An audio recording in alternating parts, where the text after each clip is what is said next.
नमस्कार साथियों, मैं फिर आपके सामने लेके प्रस्तुत हूँ यूजीसी नेट पेपर फर्स्ट के लिए एक छोटा सा टॉपिक। तो चलिए आज के टॉपिक को देखते हैं। तो आज का टॉपिक जो हम देख रहे हैं वो देख रहे हैं 7 C's ऑफ कम्युनिकेशन। संप्रेषण के लिए 7 सूत्र, हम इसके ऊपर बात कर रहे हैं। ये वो सूत्र हैं, ये वो हमें प्रिंसिपल्स देखने को मिलते हैं जिनके माध्यम से हम क्या देखेंगे, जिनके माध्यम से हम देखेंगे कि हम कम्युनिकेशन के लिए नेसेसिटीज देखते हैं। कम्युनिकेशन तभी हो सकता है जब ये 7 चीजें हमें देखने को मिलेंगी, तब हमें अच्छा संप्रेषण देखने को मिलेगा, प्रभावी संप्रेषण देखने को मिलेगा। तो सबसे पहली चीज जो हमें देखने को मिलती है वो देखने को मिलती है क्लैरिटी, यानी स्पष्टता। क्लैरिटी यानी स्पष्टता। अस्पष्टता किससे आती है हमारे पास, कब हमारे पास अनक्लियरिटी होती है। तो यहां पर क्लैरिटी दो चीजों के ऊपर हम ढूंढते हैं। क्लैरिटी हम ढूंढते हैं प्रोनाउंसिएशन के ऊपर, जो हम बोल रहे हैं, अगर हम बोलते समय बात करते हैं तो प्रोनाउंसिएशन की क्लैरिटी होनी चाहिए। दूसरा हम देखते हैं मैसेज की क्लैरिटी, जो हमारा संदेश होता है, जो हम भाषा का प्रयोग कर रहे हैं उसमें क्लैरिटी होनी चाहिए। यानी जो हमारे जार्गन्स नहीं होने चाहिए, उल जलूल चीजें नहीं होनी चाहिए, उसका जो हमारा स्ट्रक्चर होना चाहिए, सिंटैक्स होना चाहिए, वो बहुत अच्छा होना चाहिए जो हम बोल रहे हैं। तो उसे हम क्या कहते हैं, उसे हम क्लैरिटी कहते हैं, उसे हम क्लैरिटी कहेंगे। तो क्लैरिटी हमारे पास होती है प्रोनाउंसिएशन की, क्लैरिटी हमें देखने को मिलती है किसकी, लैंग्वेज की, या फिर हम कहें मैसेज की, तो संदेश की, और हमें देखने को मिलती है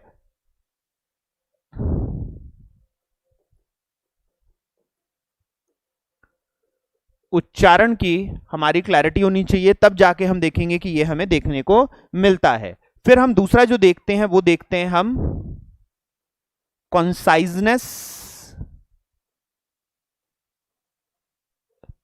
लघुता। तो यहां पर हम बात करते हैं कि हम यहां पर मिनिमम वेयर होने की बात करते हैं, यानी हम यहां पर कम से कम की बात करते हैं। तो जो छोटा संदेश हो लेकिन सारे का सारा संदेश रखे, उसकी हम बात करेंगे। तो यहां पर हम कहेंगे कि मिनिमम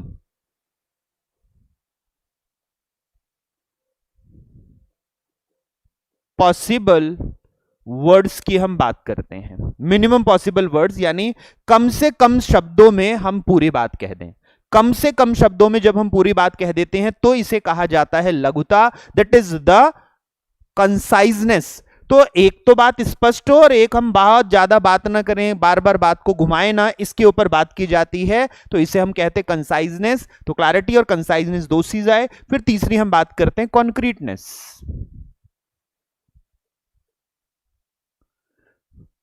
तो यहां पर हम बात करते हैं ठोस होना। अब ठोस होने से तात्पर्य क्या है, किसे हम कंक्रीटनेस कहेंगे। तो कंक्रीटनेस का मतलब होता है कि हम घुमा फिराकर जलेबी ना बनाएं अपनी बात को, हम घुमा फिराकर जलेबी ना बनाएं। कंसाइजनेस आती है हमारी कंक्रीटनेस से। ठोस बातें करें, स्पष्ट तभी होगी, कंसाइज तभी होगी। जो मैसेज का हमें क्लैरिटी देखने को मिलती है, संदेश स्पष्ट कब होता है, जब हम टू द पॉइंट बात करते हैं, है ना। तो यहां पर ठोस होने का मतलब है टू द पॉइंट बात करना। बिंदु के इधर उधर घुमा फिराकर जलेबियां बनाने की जगह हम सीधा सीधा स्पष्टतः कहें कि ये बात है जी, और उससे फिर हमारे पास देखने को मिलेगा कि हमारे पास कंक्रीटनेस आ जाती है। फिर यहां पर नेक्स्ट जो हम बात करते हैं वो बात करते हैं करेक्टनेस की, यानी यहां पर हम बात करेंगे सत्यता की। यहां पर हम बात करेंगे सत्यता की, या शुद्धता को भी कहीं कई जगह यहां पर इसको शुद्धता भी लिख दिया जाता है। तो यहां पर हम बात करते हैं कि नो फॉल्सिफाइड इंफॉर्मेशन, हमारे पास कोई भी यहां पर असत्य बात नहीं होनी चाहिए।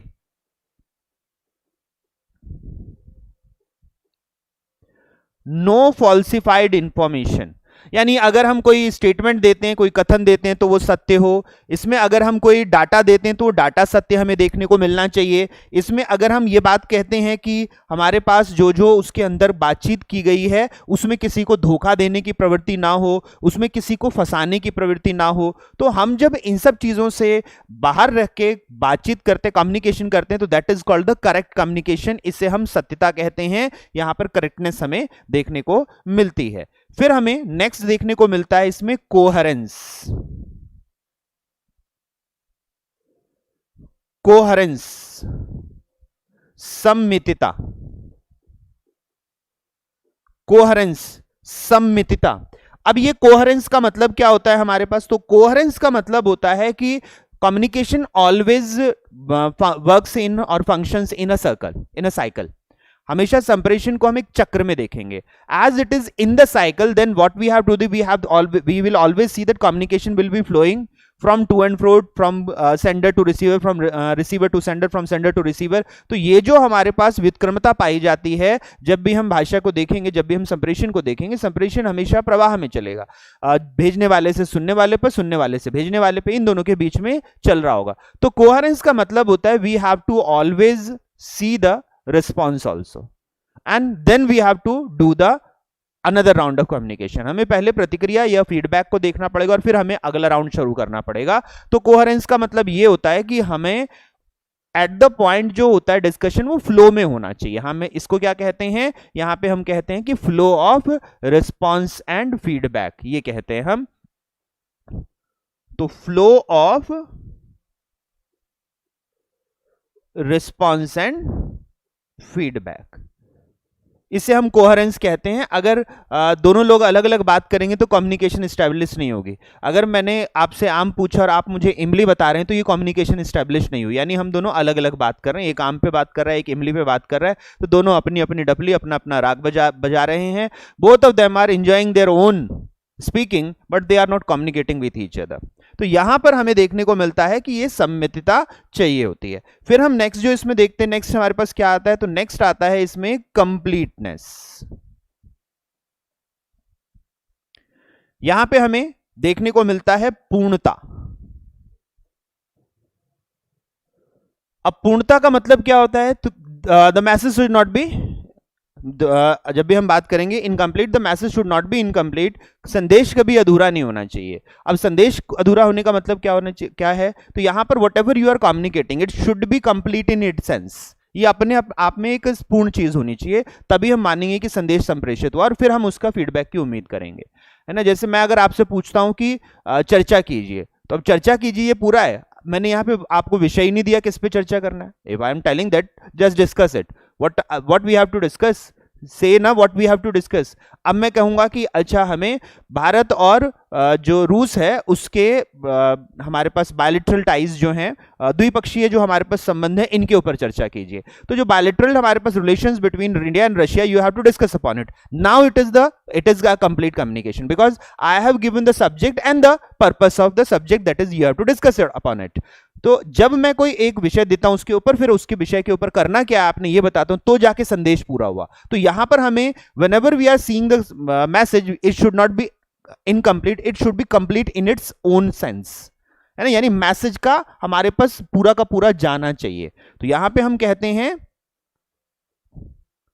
मैसेज शुड बी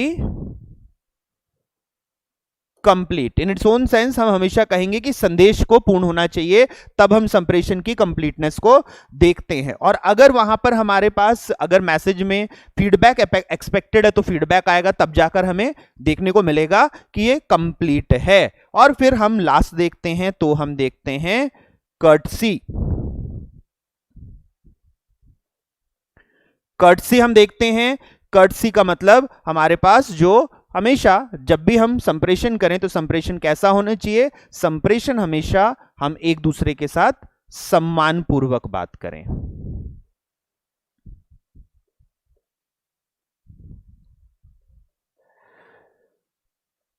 तो हमेशा सम्मान पूर्वक बात करें। तो यहां पर हमें हमेशा देखेंगे कि कर्टसी का मतलब होता है we should always respect, we should always show the various kind of gestures according to the culture। हमें यहां पर courtesy हमेशा देखी जाती है कि आदर, और हम साथ साथ क्या देखते हैं? हम साथ साथ देखते हैं कल्चरल हमारे पास जो मीन्स होते हैं उनको यूज करते हैं। तो courteous होने का मतलब है showing respect and culturally courteous. तो हम रिस्पेक्ट शो करें और कल्चरली कर्टियस हो, यानी हम अभद्र भाषा का प्रयोग ना करें, we should not use the various kind of jargons, various kind of illogical talking, तो ये सारी चीज़ें हमारे पास, ये सब चीज़ नहीं करनी चाहिए। We should not be aggressive, हमें कभी आक्रामक नहीं होना चाहिए। We should not have a harsh tone, हमें कभी भी जो है एक हम कहते हैं गुस्से में बातें नहीं करनी चाहिए। ये सारी चीज़ें हम यहाँ पर देखते हैं। तो यहाँ हमें क्या देखने को मिलता है, 7 C's ऑफ कम्युनिकेशन के ऊपर हम बात करते हैं। तो ये 7 C's हैं जो कि हमारे पास हमारे कम्युनिकेशन के लिए नेसेसरी रहेंगे, इनके बिना कम्युनिकेशन होता ही नहीं है। या हम कह सकते हैं कि इफेक्टिव कम्युनिकेशन हमें देखने को इन्हीं 7 से मिलेगा। तो साथियों, ये था हमारे पास हमारा आज का छोटा सा टॉपिक। तो उम्मीद करता हूं कि टॉपिक बहुत अच्छे से समझ में आया होगा। यूजीसी नेट पेपर फर्स्ट के लिए अगर आप मास्टर कोर्स को लेना चाहते हैं तो मेरे साथ आप इस मास्टर कोर्स को कर सकते हैं, जिसमें हम 100 में से 100 स्कोर करने का प्रयास करेंगे। और आप जैसे जानते हैं कि अगर आप जेआरएफ चाहते हैं तो उसमें आपको पेपर फर्स्ट में बहुत अच्छा स्कोर चाहिए, क्योंकि पेपर सेकंड कॉम्पिटेंट होता है, लगभग सभी साथियों का एक जैसा होता है जो लोग compete कर रहे होते हैं। लेकिन पेपर फर्स्ट का स्कोर अगर थोड़ा सा भी ऊपर जाता है तो वो आपको जेआरएफ में बहुत ज़्यादा हेल्प करता है। तो जितने साथी इस वीडियो को देख रहे हैं आप सभी का धन्यवाद। अगले वीडियो में आप लोगों से फिर मुलाकात होगी। फिर मिलते हैं साथियों, नमस्कार।